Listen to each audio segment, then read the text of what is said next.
You can never have true freedom without financial freedom. Freedom may be free, but it has a price. Wow, that's quite a statement to kick things off. It really is. And that idea, that core concept of financial freedom is exactly what we're digging into today using Robert Kiyosaki's Cashflow Quadrant as our guide. Right, and it's interesting because this work, and Rich Dad, Poor Dad before it, really did challenge some very common ideas about money, didn't it? Oh, absolutely. I mean, think about the stir caused by just suggesting your house isn't necessarily an asset. That was pretty radical for a lot of people back then. Yeah, it definitely shook things up. And that's kind of the point of this deep dive, isn't it? For you listening, we want to cut through to the core ideas here. Exactly. We know you want the key takeaways, the financial education concepts, without getting, bogged down in jargon or feeling overwhelmed.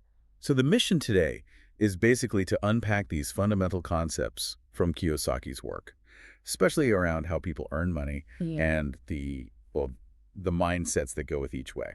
That's the plan. Understanding that framework is pretty foundational. Okay, cool. So let's start with that big one, the cash H-flow quadrant itself. Can you break that down for us? Sure. So picture a simple square divided into four smaller squares. You've got E, S, B, and I. ESBI. Got it. What do they stand for? E is for employee. S is for self-employed or small business owner. B is for big business owner, think systems. And I is for investor. Okay.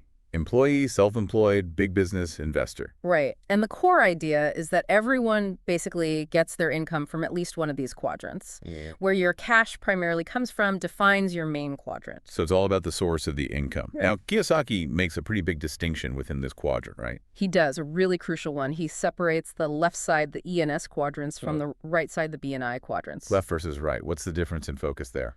Well, generally speaking, the left side ENS is often driven by a search for security, job security, a steady paycheck, that kind of thing. Okay, security on the left. What about the right side? The right side, BNI, is much more aligned with pursuing financial freedom. It's a different goal altogether. So it's not just how you earn, but why you're earning that way, almost. The underlying motivation. Exactly. And that plays out in the language people use, the values they prioritize. It's fascinating, really. Like how? Can you give an example? Sure. Someone firmly in the E quadrant, the employee, might constantly talk about wanting a safe, secure job with good benefits. Their core value is often security, avoiding financial risk. That makes perfect sense. We hear that a lot. What about the S, the self-employed? The S often values independence, being their own boss. You might hear them talk rates like a separate per hour, or maybe lamenting, gosh, you just can't find good help these days. Right, because they are the system, essentially. They need to do it or directly oversee it. Precisely. Their income is often directly tied to their own effort and time. Now, contrast that with the B quadrant. The big business owner. What's Yep. their focus? Systems. Building and owning systems. They want to create something that runs and ideally grows, whether they're physically there or not. So it's about leverage, building something bigger than themselves. Exactly. And then you have the I quadrant, the investor. Their focus is Making money work for them, Yeah. right? Passive income, investments growing. spot on. Money making more money. Now, Kiyosaki uses this analogy to kind of capture the different skills and maybe even personalities. He talks about playing golf versus going to the ballet. Golf versus ballet. How does that relate? Well, they require totally different skills, mindsets, even ways of dressing or behaving, right? He suggests the skills and mindset needed for, say, an E are very different from those needed for a B or an I, different playing fields. That's a good way to put it. It highlights the difference. Now, you mentioned mindset, and something that came up strongly was Kiyosaki's own feelings about traditional schooling. Yeah, he's quite vocal about that. He says he loved learning, but really disliked school itself. Why the distinction? His argument is that traditional schools are primarily set up to develop the skills needed for the E and S quadrants. Follow instructions, get good grades, specialize. Okay. And he felt that this system often relies on the feel of failure. Don't make mistakes, stay within the lines. Which, he argues, can kind of stifle the very spirit you need for the B and I quadrants, the risk-taking, the innovation. So, in his view, school trains you to be an employee or maybe self-employed, but not necessarily an entrepreneur or investor. That's his take, yeah. He felt it was almost crushing his spirit because it wasn't nurturing that side. He believed real success, especially with money, needs more than just mental skills. It needs emotional strength, maybe even what he calls spiritual development. which sort of connects to that famous line, A students work for C students. What's the idea there? It's a provocative statement for sure. It's not literal in every case, obviously, but the point is that the skills rewarded in school, meticulous rule following, test taking, aren't always the skills that lead to building major businesses or investments. So the C student might be less academically inclined, but maybe more willing to take risks, think outside the box, and eventually hire the A student. That's the gist. It highlights different paths and different definitions of success, especially linking back to those B&I quadrants. Okay, so if traditional paths often lead to the left side, that brings us to this big theme. Job security versus financial freedom. Right. And Kiyosaki points out how deeply ingrained that desire for job security is for so many people. It's often the advice we get growing up, isn't it? Go to school, get a good, safe job. Definitely the common narrative. But he argues that this focus can become a trap, especially when you add debt into the mix. Student loans, mortgages, car payments, people can end up clinging to a job they might not even like just to service the debt. Stuck on the left side because of financial obligations. Exactly. And he uses his own story with his wife Kim as a counterexample. They actively chose not to seek job security. Yeah, he talks about them being homeless for a period, right? Even though they had skills. That's right, homeless in 1985. They had degrees, they could have gotten jobs, but they were focused on building assets and achieving financial freedom instead. And by 1994, they'd done it, became millionaires. It's a pretty dramatic story. It really underscores that it's about choices and priorities. And it challenges that old saying. It takes money to make money. Precisely. He flat out says that's not true, based on their experience. They started with nothing, actually less than nothing because they were in debt. And he also downplays the role of formal education in his financial success, specifically. Yeah, he mentions studying calculus and other advanced subjects, but says none of that directly helped him become financially free. It was a different kind of education that mattered for that goal, financial literacy. Okay, so if job security isn't the ultimate goal for the right side, what is? Let's talk about the B quadrant, the power of systems. Ah, yes, the B quadrant is key. And the best way to understand it is probably through his story, the one about Ed the bucket carrier and Bill the pipeline builder. Oh yeah, I remember that one. Ed carries buckets back and forth, right? Right. Ed works incredibly hard, hauling water one bucket at a time.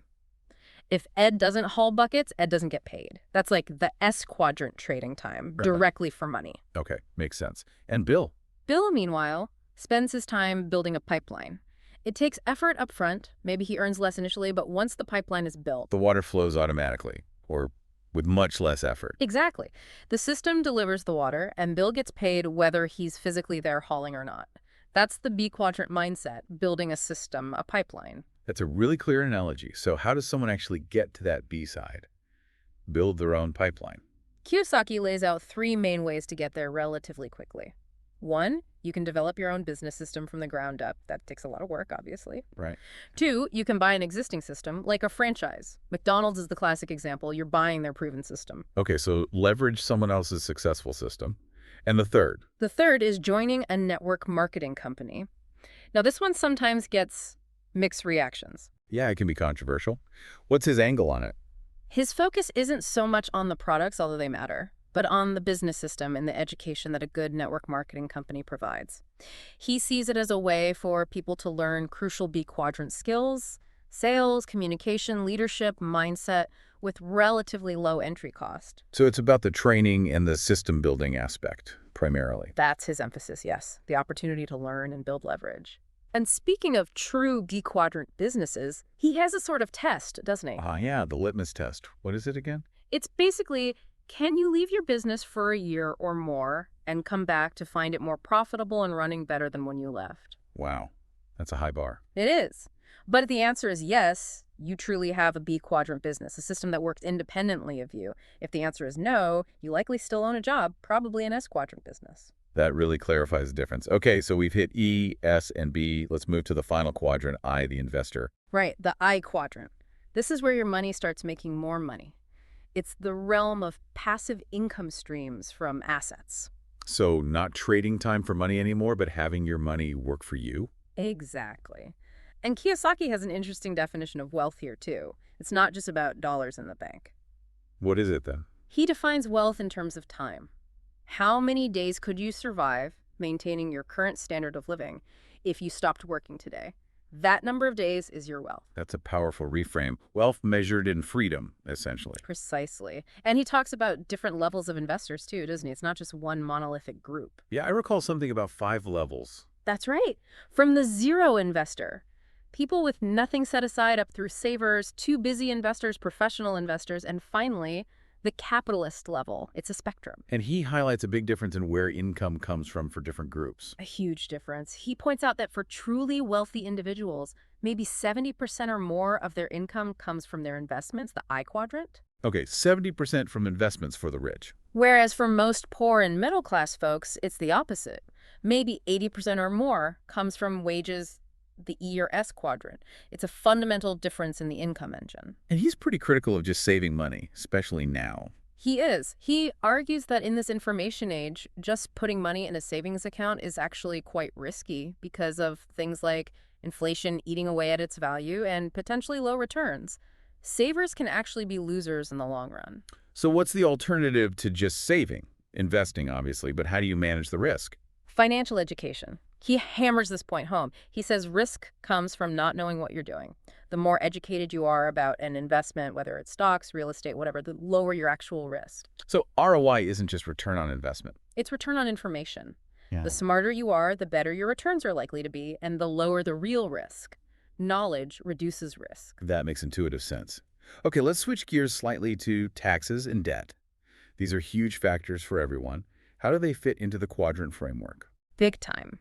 Kiyosaki explains that the tax system, at least in the U.S., is often structured to benefit those operating on the B and I side. How so? Business owners, B, can often deduct expenses before paying taxes, while employees, E, get taxed first and then spend what's left. Investors can use strategies like the Section 1031 exchange in real estate to defer capital gains taxes legally, letting their money compound faster. So the right side often has legal ways to minimize their tax burden compared to the left side. Generally, yes. The rules tend to favor business creation and investment. And his view on debt is also quite different from the conventional all debt is bad idea. Right, he talks about good debt and bad debt. Exactly. Bad debt is the stuff you have to pay for, typically on consumer goods, credit cards, things that don't generate income. It makes you poorer. Okay, like financing a fancy TV. Right. Good debt, on the other hand, is debt that someone else effectively pays for, or that buys an asset that generates income. Like a mortgage on a rental property where the tenant's rent covers the payment and hopefully leaves some profit. That debt can actually make you richer. So debt used strategically to acquire income-producing assets. That's the key distinction. But he also warns about the common trap. Legit. As people earn more money, especially on the left side, they often just take on more bad debt. Bigger house, nicer car, more stuff. They don't use the increased income to acquire assets. Keeping up with the Joneses, but digging a deeper hole. Pretty much. Which all circles back to the need for what he calls Financial intelligence. Exactly. And his definition is worth repeating. Not how much money you make, but how much money you keep, how hard it works for you, and how many generations you keep it for. It's a much broader view than just income. Absolutely. It's about understanding the game, seeing money with your mind, not just your eyes, knowing the difference between an asset, something that puts money in your pocket, and a liability, something that takes money out. That simple definition is incredibly powerful when you really apply it.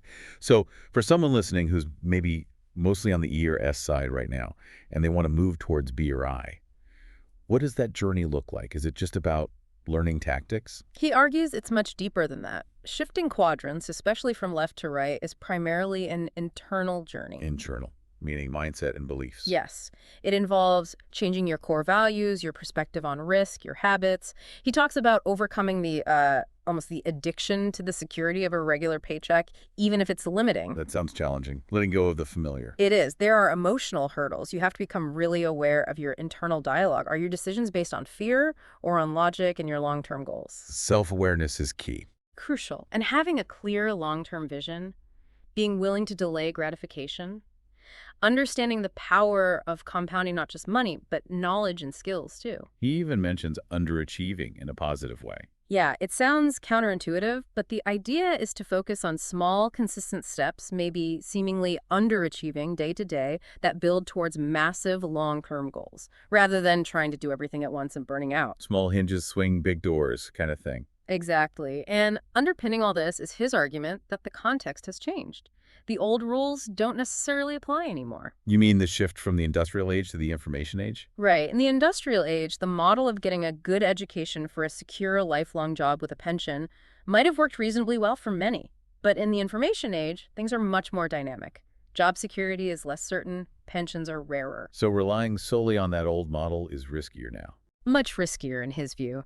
Financial literacy, adaptability, and maybe even some entrepreneurial thinking are becoming essential for financial well-being, regardless of your primary quadrant. The rules have changed. Okay, so if someone's inspired by this and wants to start taking action, what are some concrete first steps Kiyosaki suggests? Well, first is just awareness. Honestly assess, which quadrant are you really operating from right now? Where does most of your income come from? Get clear on your starting point? Right. Then set goals. Where do you want to be? Which quadrant aligns with the future you envision? Be specific. Know your destination. Exactly. And then start managing your cash flow intentionally. Create a plan. He's a proponent of understanding where your money is going and making conscious choices.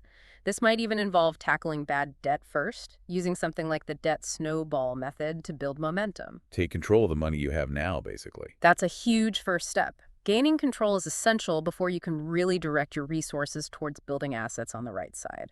This has been a fantastic breakdown. As we wrap up this deep dive into the cash flow quadrant, what's the single most important idea you hope listeners walk away with? I think it's simply the power of the framework itself. Just understanding the four quadrants E, S, B, I, and the different mindsets, values, and income sources associated with each, that awareness is the absolute first step. Knowing the map, so to speak. Exactly. It gives you a map to understand your own financial position and, more importantly, to start charting a course towards where you ultimately want to go, towards genuine financial control and freedom. That's a great summary. And it leaves you, our listener, with something to think about. Mm. Which quadrant are you primarily in today? Does that align with where you want to be? And thinking back to that opening quote, what price in terms of changing your thinking, learning new skills, maybe taking some calculated risks are you willing to pay for your financial freedom? Definitely some powerful questions to ponder.